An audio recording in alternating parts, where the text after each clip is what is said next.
The first time I saw Andy Dufresne, I thought, that guy's already dead. He just hasn't had the courtesy to lie down yet. You know the type. A man in a good suit who looks like he's wearing it as a punishment.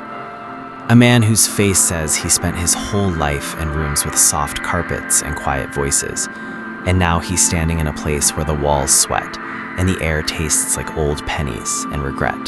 That first night is always the worst. Not because you're scared, although you are.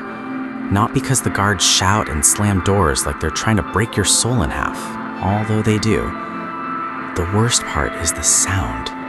The sound of men who've been here longer than you laughing because they can smell your fear the way dogs smell thunder.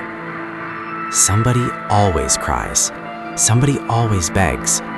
Somebody always learns right there on the spot that the world has a bottom and it's made of stone. They called him Dufresne, like it was a disease, like it was something you could catch by touching him too long. I was there, of course. I'm always there.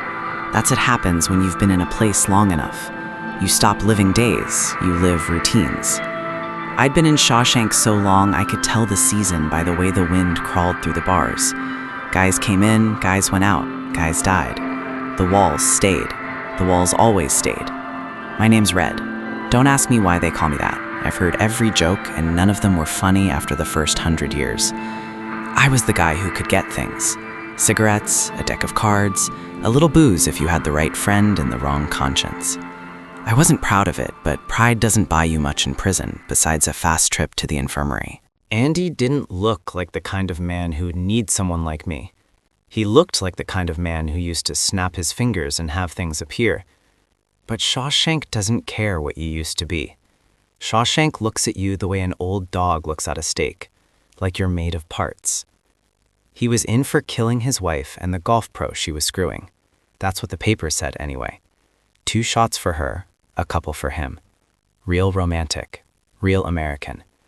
The kind of story folks eat with their breakfast like it's a side of bacon. Hot, greasy, and not happening to them. Andy said he didn't do it. They all say that. Every last one. I'm innocent. Wrong place. Bad luck. The cop had it out for me. My lawyer was a drunk. It's a choir in here, and the song never changes. But Andy said it in a different way. Not loud, not pleading, just flat. Like a man stating the time, like facts still mattered. That was the first crock in the wall around him, and I noticed it because I'm a man who notices crocks. Crocks are where the light gets in, if you're lucky.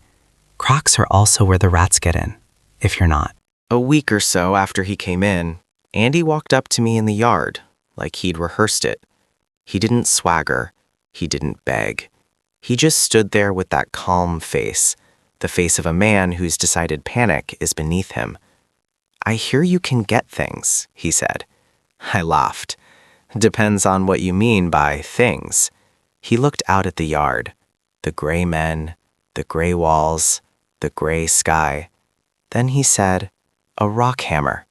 I blinked at him. A what? A rock hammer. Small, for carving. Now that, right there, is the kind of request that makes you pause. In prison, you learn to measure men by what they want. Some want muscle, some want protection, some want drugs or sex or revenge. But a rock hammer? That's the kind of thing an old man uses to chip his name into a headstone. What the hell for? I asked. He shrugged, almost like he was embarrassed by the simplicity of it. I like rocks. I should have known then. I should have known this wasn't a normal story. Normal stories in Shawshank end in blood or madness, sometimes both. I got him the rock hammer. It came wrapped up like a secret. A little piece of metal with a wooden handle, harmless looking, almost stupid. The kind of thing you'd buy in a gift shop if you were the sort of person who vacationed in places where people pretended digging for pretty stones was fun. Andy held it like it mattered, like it was a key. That was the second crack. Time in Shawshank doesn't move, it oozes. Days crawl into each other like sick animals. You wake up, you eat, you work, you sleep. You do it again and again and again. You stopped thinking about the outside because the outside becomes a fairy tale, the kind your parents told you before you learned they lied. But Andy kept something alive in him. Not hope, exactly.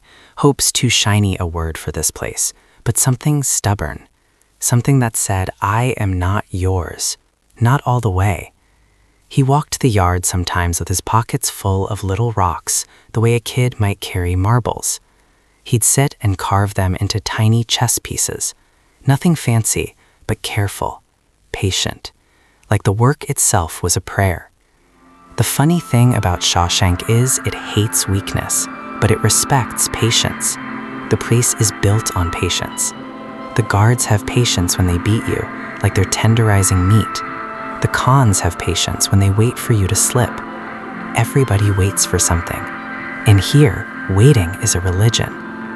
Andy's patience attracted attention, and with attention comes trouble. There was a gang inside, guys who treated new inmates like property. I won't paint you a picture you can't wash off later, but understand this. There are worse crimes than murder, and Shawshank is full of men who learned that lesson and decided to teach it. Andy tried to keep to himself, but you can't hide in a place where the walls have eyes. He got hurt. More than once. He kept getting back up. That pissed them off. It also made some of us watch him differently. There's a certain kind of courage that isn't loud. It's quiet. It's teeth gritted. It's refusing to let the world rewrite you. Then one day, the warden noticed him. Warden Norton walked around like God had given him the job personally. He carried a Bible like it was a weapon. He smiled at the right times, talked about morals, talked about salvation. But his eyes were cold. His eyes were business. Men like that don't believe in heaven. They believe in ownership. Andy had been a banker on the outside, a numbers man, a man who knew how money moved when nobody was looking. That's a dangerous kind of knowledge in prison, because prison is a machine, and machines love grease. Andy ended up doing taxes for guards, helping them save a little, helping them dodge a little. It started small, like these things always do. A favor here, a favor there. Shawshank loved favors. Favors were the currency of survival. And Andy, who looked like he'd break if you yelled at him too hard, turned out to be useful. Useful men get left alone, sometimes. The warden gave him work. The guard stopped kicking him in the ribs for fun. He got a slightly better life. Not good, don't be stupid, but better. He also started asking for books. Now, books in prison are like windows, and windows are dangerous because they remind you the sky exists.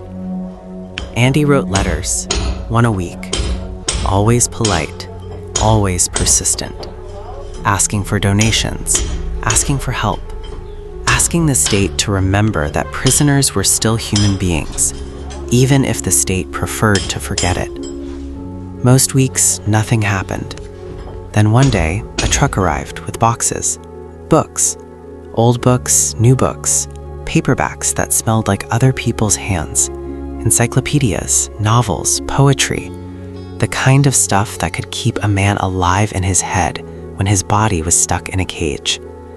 Andy built a library out of nothing, like a man building a church in the middle of hell, not because he expected God to show up, but because he refused to let hell have the last word. And then, because Andy couldn't just be quietly impressive apparently, he did something that made every man in Shawshank stop breathing for a minute. He locked himself in the warden's office and played music over the loudspeakers. Not a hymn, not a march, something beautiful, something so clean it felt illegal. You ever hear a sound that makes you remember who you used to be before life took a bite out of you? That's what it did. For those few minutes, men stopped being cons and became, I don't know, people, ghosts of people, dreaming. It made the guards furious, of course. Shawshank hates beauty because beauty makes you compare, and comparing is the first step to rebellion. They threw Andy in the hole for that little act of defiance. Solitary, concrete, darkness. The kind of place where your thoughts bounce around and come back sharper. When he came out, he looked thinner, but his eyes were bright. It was worth it, he said, like he'd bought something expensive. That's when I realized something that should have been obvious. Andy was doing time, sure, but time wasn't doing him. Not the way it did the rest of us. Years rolled by. Men got older. Shawshank kept chewing. There was an old con named Brooks who'd been inside so long he couldn't imagine the outside with shaking. When he finally got released, he couldn't live out there. The world had changed too much. The world had moved on without him. He came back to us in the form of a story with a bad ending, and every man who heard it felt a cold hand on his spine. That's the thing nobody tells you. Prison isn't just bars and walls. Prison is what happens to your mind when you realize the world can keep going without you. Andy watched all that, took it in, didn't preach, didn't posture. He just kept working, kept carving, kept building that library, kept making small, careful moves like a man playing chess in a game where the other guy thinks he's playing checkers. And all the while, he kept that rock hammer. Sometimes I'd see him in his cell, chipping away at a stone, or maybe not a stone at all, just chipping, patient, like he was sanding down the world one grain at a time. I should have been suspicious, but that's the trick, isn't it? The biggest things start so small, you laugh at them. The warden started using Andy more, and more, and more. Money came in, money went out. Names appeared, names vanished. The prison suddenly had nice improvements. New roofs, new equipment. The warden's sermons got sweeter. His suits got sharper. His smile got wider. A righteous man with clean hands is one thing. A righteous man with money stains under his fingernails is another. Andy knew what was happening. He had to. He was the one doing the paperwork. He was the one building a fake man out of ink and signatures, a man who could hold dirty cash without getting caught. And here's the hook you might not see coming until it's already in you. Andy wasn't trapped in Shawshank with the warden. The warden was trapped in Shawshank with Andy, because Andy had something the warden didn't, a future that didn't depend on lies staying buried. Then came Tommy. Tommy was young, loud, dumb in the way young men can afford to be. He'd done petty crimes, landed in Shawshank, and still thought life might turn out okay if he kept his nose clean. He talked too much. That's why we liked him. One day Tommy mentioned something, an offhand story from another prison about a guy bragging he'd killed a woman and a man and let some banker type take the fall. You could have heard a pin drop. Andy went pale. Not scared. Hopeful. Hopeful in a way that's almost painful to watch, like a man seeing water after wandering the desert. He went to the warden with it. He asked for a retrial, an appeal, anything. For a second, you could almost believe the system might correct itself, like the world might admit it made a mistake. But the warden didn't see a wrongfully convicted man. He saw an asset trying to walk away. And a man like that, when you threaten his control, doesn't hesitate. He doesn't wrestle with morals. He doesn't pray. He just fixes the problem. So Tommy died, like that. Erased. A loose thread snipped. And Andy was thrown into the hole again. When he came out this time, something was different. He was calm, but it wasn't the calm of a man making peace. It was the calm of a man who's already decided on a terrible thing and feels lighter because of it. He sat with me in the yard and talked about a place in Mexico. Warm, blue water, a town where the sun didn't look like it had been beaten into submission. He spoke about it like it was real, like it was waiting, and I did what any sensible lifer would do. I told him to shut up, because hope in Shawshank is a knife. You pick it up, you bleed. But Andy just looked at me with that quiet certainty and said something like, if a man gives up, he's already dead. Not in those words, not in some pretty slogan, just the idea, hard as a rock in your mouth. The next morning, Andy didn't show up. At first, nobody panicked. Men disappear in prison in little ways all the time. Sick bay, solitary, a work detail. But when roll call came and went, and his cell stayed quiet, you could feel the air change, like a storm was coming, but nobody knew from which direction. They went to his cell. His bed was made. His shoes were there. His Bible was there. And on the wall, hanging like a joke, was a poster of a movie star smiling at us like she knew something we didn't. The guards yanked it down, and behind it was a hole. Not a crack, not a little chip, a tunnel. A tunnel that had been growing for years, one tiny bite at a time, dug with that ridiculous little rock hammer, dug with patience, dug with the kind of quiet rage that didn't explode, it eroded. You want a true terror moment? It isn't the tunnel. It isn't the escape. It's the realization that a man you thought you understood has been living a second life right under your nose, and you never saw it because it was too slow, too careful, too damned disciplined. Andy had crawled through that tunnel like a worm through a coffin. He had crawled through filth no man should ever meet face to face. He had crawled through the underside of Shawshank's lies, through the place where the prison dumped what it didn't want to acknowledge existed. And he came out the other side. Clean in a way, not clean like soap, clean like a man reborn through something awful. While we were all waking up to the empty cell, Andy was already moving. He was already steps ahead. He was already turning the warden's precious paperwork into a noose. Because Andy didn't just run, he took the prison with him. He took the warden's stolen identity, he took the money, he took the evidence. He walked into banks with a calm smile and withdrew the warden's sins like they were savings. And the warden, holy, righteous, Bible-thumping warden, woke up to find his world collapsing. That's the part people love, the part that makes them clap in their living rooms. The bad man gets what's coming. The hypocrite gets exposed. The corrupt system gets a bruise. But here's the real punchline, the one that stings if you think about it too long. Shawshank didn't change. Andy escaped, and Shawshank stayed. The warden's gone, sure. A new devil wears the job title eventually. The walls don't care. The yard doesn't care. The locks don't care. The machine keeps eating. Except sometimes a story slips through the gears. After Andy vanished, something started happening to me. Slow and irritating, like an itch you can't ignore. He left me a message. Not a letter, exactly.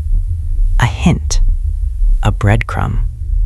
The kind of thing you'd only notice if you'd spent years learning how to read the tiny differences between one day and the next. I found what he wanted me to find, and inside it was a promise. A place to go if I ever decided I was done rotting politely. And that decision was harder than you think. Because prison isn't just a place. Prison is when the world scares you so badly, you stop believing you deserve more than bars. Still, I got out, eventually. The board looked at me with their dead eyes and asked if I felt rehabilitated, like that word meant something other than housebroken. I gave them the answers they wanted. I walked out into the sun and felt like a ghost learning how to be solid. The outside world was loud, bright, fast. It didn't care what I'd been through. It didn't care that I'd spent half my life measuring time in count times and chow lines. But I remembered Mexico. I remembered Andy's calm voice talking about blue water like it was a fact. So I went. And here's the last hook, the one I'll leave you with because it's the truth, and the truth always lands hardest. Most men don't get a miracle. Most men don't get a tunnel. Most men don't get a movie star poster and a rock hammer and 20 years of patience. But sometimes, if you're stubborn enough, if you keep a small piece of yourself hidden where the system can't reach it, you can do something that looks impossible from the outside. You can walk out of hell. You can find a friend at the edge of the world, in a place where the ocean doesn't judge you and the sky doesn't feel like a ceiling. And you can sit there in the heat with the salt wind in your face and realize something that scares the crap out of you because it's so simple. The walls were real, but they were never the whole truth.